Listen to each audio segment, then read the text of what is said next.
नमस्कार और आदाब दोस्तों, मैं यूएस खान और आप देख रहे हैं एस टी न्यूज़ टीवी। जैसे कि आप जानते हैं कि पीएसएल इंडिया लिमिटेड की हर एक लेटेस्ट न्यूज़ हम आप तक लेकर आते हैं। तो दोस्तों, जब न्यूज़ ही नहीं आती तो आप तक कहाँ से लेकर आएंगे, क्योंकि सेबी विभाग अपने पोर्टल पर कोई ऐसी न्यूज़ नहीं डालता जो निवेशकों के हितों में हो।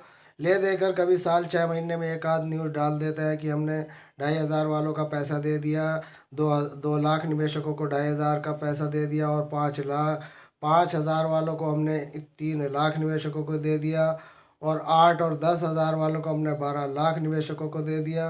तो दोस्तों, ये जो सेबी विभाग का पोर्टल इस वक्त चालू है, जो निवेशकों का पैसा ऑनलाइन दे रहा है, दोस्तों ये एक ऐसा पोर्टल है जो 3 साल से चल रहा है, लेकिन निवेशकों का निवारण अभी तक नहीं हुआ।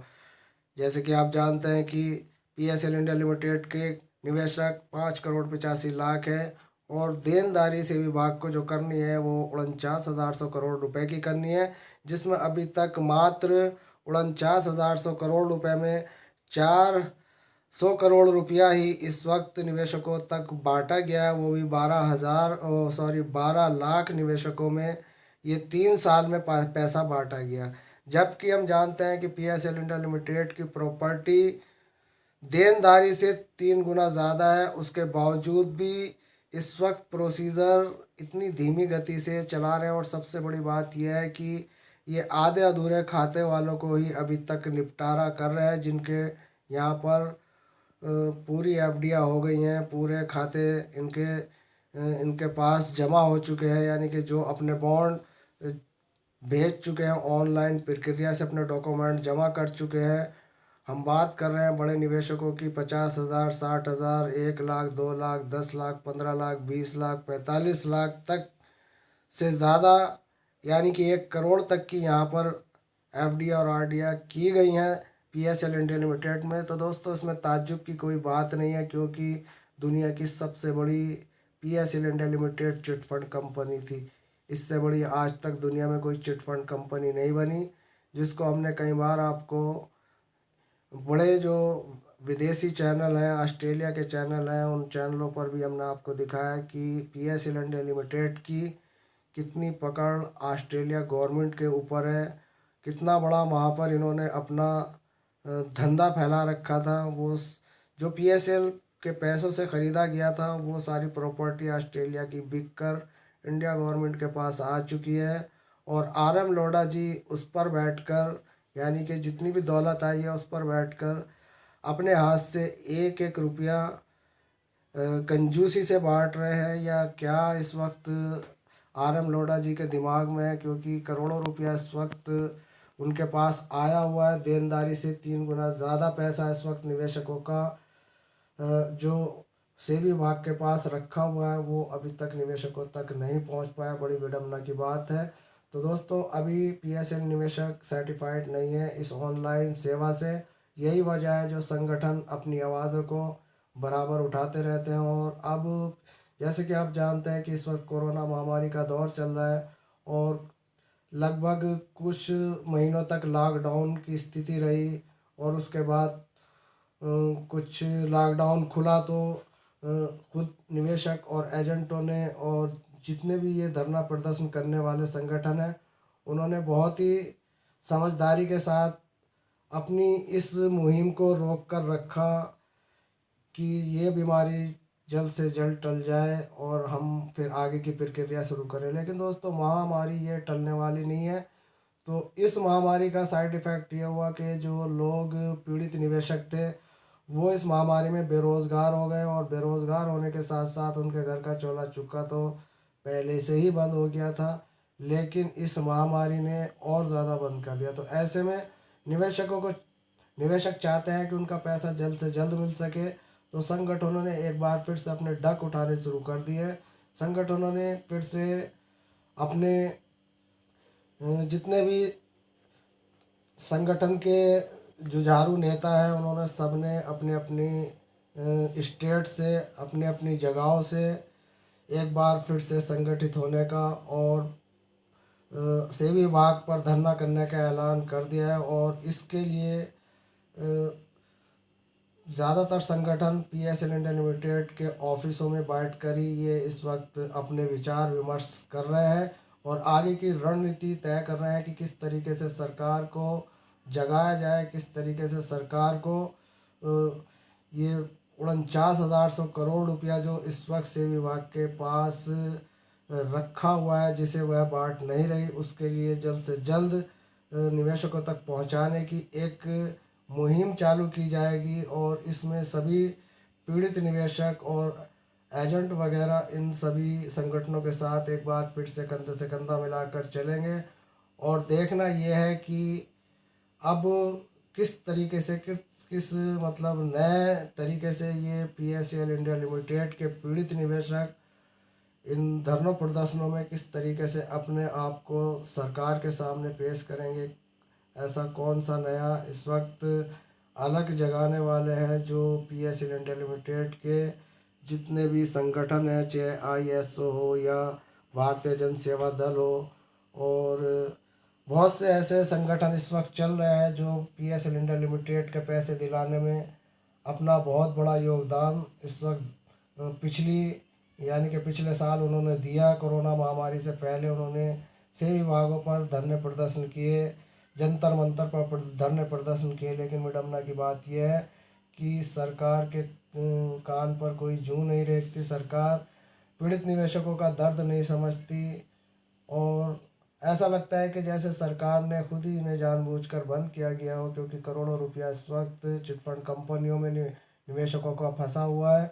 और इन चिटफंड कंपनियों और सोसाइटियों को अधिकारियों और विभागों के कंधे पर बंदूक रखकर ये सरकार ये बड़ी लूट का एक प्रोसीजर तैयार कर चुकी है और उस पर काम भी चल रहा है। 15,000 करोड़ निवेशक इस वक्त भारतवर्ष की 135 करोड़ की आबादी में 15,000 करोड़ निवेशक चिटफंड कंपनियों से लूट चुके हैं। लूटने वाली सरकार है, क्योंकि यही सरकार इनको लाइसेंस देती है, यही सरकार 15-20 साल तक इन्वेस्ट कराती है और उसके बाद यही सरकार उस पर बैन लगा देती है। तो हम पूछते हैं सरकार से कि 15 साल तक आप लूट मचाई कराते रहे, टैक्स वसूली करते रहे, यहाँ तक कि गरीब एजेंटों तक का TDS काट कर आप अपने सरकारी खजाने में जमा करते रहे, और आज आप लोग कहते हैं कि अवैध तरीके से धन वसूली की गई है। तो दोस्तों, ये सरकार अपना आप ही निवेशकों को विश्वास में लाकर इनको कंपनियों को आगे बढ़ाती है, और यही सरकार एक बार विश्वास तोड़ देती है कि ये अवैध तरीके से। तो दोस्तों, अवैध तरीके से किस तरीके से ये पैसा जमा कराया जा रहा था, तो भारत सरकार ने इनको रजिस्ट्रेशन दिया और उसके बाद इन पर प्रत्येक वर्ष इनका लेखा जोखा चेक किया जाता था। जो भी इनका लेन देन होता था, जितना भी टैक्स वगैरह वगैरह होता था, वो सब सरकारी कोष में जाता था। तो दोस्तों, साल के साल क्लोज होता था, उसके बावजूद भी आज सेवी विभाग का ये कहना कि गलत तरीके से पैसा वसूली कर रहे थे। तो दोस्तों, सन 1982 से ये PSL इंडिया लिमिटेड स्थापित है, और 1982 से लेकर आज तक, यानी कि आज 40 साल से ज़्यादा इस कंपनी को चलते हो गए। तो दोस्तों, 40 साल तक ये सेवी विभाग अवैध तरीके से यहाँ धन लुटाई करती रही।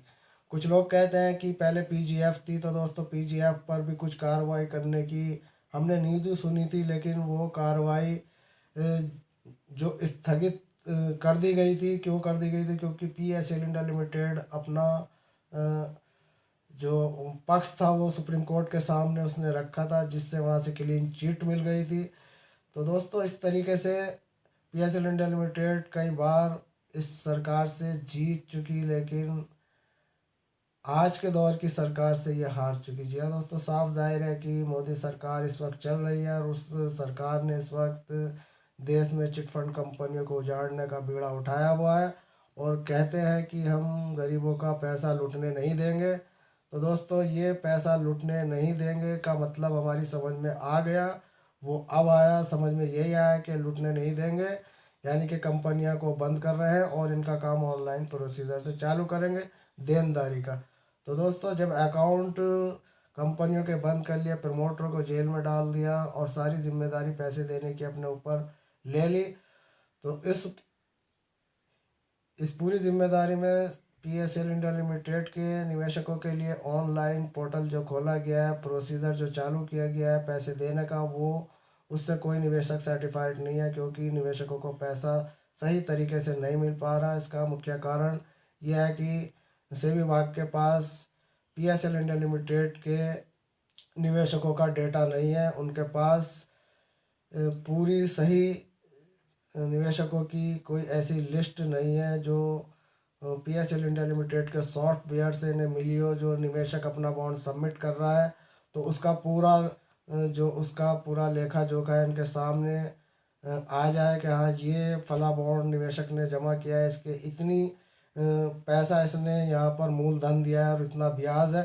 तो दोस्तों ब्याज ना दें, मूलधन तो पूरा दे दें, लेकिन मूलधन भी पूरा नहीं दिया जा रहा। उसकी वजह यह है कि आप दो अगर किस्त जमा करते हैं, दो किस्त जमा करने पर ही आपको दो किस्त का पैसा से विभाग देती है। इसकी वजह यही है कि आपकी चाहे पूरी मैच्योरिटी हो गई और आपके पास स्लिप नहीं है, तो दोस्तों पहली और आखिरी स्लिप ही मान्य होती है हर जगह पर। कहीं भी जाएं आप, किसी भी चिटफंड कंपनी में, किसी सोसाइटी में, जहाँ पर भी आपको बॉन्ड सबमिट करना होता है तो बॉन्ड के साथ फर्स्ट एंड लास्ट रसीद को ही दिया जाता था बाई हैंड। लेकिन यहाँ पर जो हम लोगों ने प्रोसीजर में ऑनलाइन से दिया गया है, वहाँ पर हमें इस वक्त दिक्कत यही है कि पूरी रसीदें ना होने के कारण निवेशकों ने जो भी उनके पास थे बॉन्ड्स वगैरह या अपनी जो कितनी भी उनके पास रसीदें थी वो अपलोड की। तो दोस्तों इस तरीके से अगर दो रसीद अपलोड की और आपने 6 माह का एक वो सॉरी 6 साल का कोई भी आपने प्लान लिया और 6 साल के प्लान में 72 रसीदें पर मंथ की है तो आपको पूरा मैच्योरिटी मिलेगी, यानी कि ब्याज नहीं मिलेगा, केवल मूलधन मिलेगा। तो दोस्तों कहने का मतलब ये है, अगर आपके पास 72 रसीदें नहीं हैं और आपके पास केवल फर्स्ट एंड लास्ट रसीद है तो उसके आधार पर केवल दो रसीदों का ही पैसा आपको मिलता है। भले ही PSL इंडिया लिमिटेड में आपका पूरा पैसा वहाँ जमा है, लेट फीस जो आप देते थे वो अलग वहाँ पर गई हुई है, लेकिन सेबी के पास किसी तरीके का कोई वहाँ पर प्रूफ निवेशकों का नहीं है। यही वजह है जो निवेशकों से बॉन्ड मांग रहे हैं और रसीदें मांग रहे हैं और उल्टी सीधी तरीके से निवेशकों को अमाउंट दिया जा रहा है, उनके खातों में जो पैसा दिया जा रहा है वो उसका कहीं से कहीं तक सही तरीके से नहीं दिया जा रहा। दोस्तों आज की ये बड़ी खबर आपको इसीलिए दी जा रही है ताकि आपको पता चल सके कि निवेशक 3 साल के लंबे प्रोसीजर में अभी तक अपने पैसे को सही तरीके से नहीं मिल पा रहा है, यानी कि निवेशकों को पैसा सही तरीके से उनके अकाउंट में नहीं जा पा रहा है। यही सबसे बड़ी विडम्बना है। तो दोस्तों भारत सरकार में इस वक्त जो चल रहा है वो साफ आप अच्छी तरीके से जानते हैं। तो दोस्तों ज़्यादा कुछ समझाने की ज़रूरत नहीं, इतना ही बहुत है, आप समझदार हैं। तो दोस्तों वीडियो पसंद आए तो चैनल को लाइक और सब्सक्राइब करें। धन्यवाद। जय हिंद, जय भारत।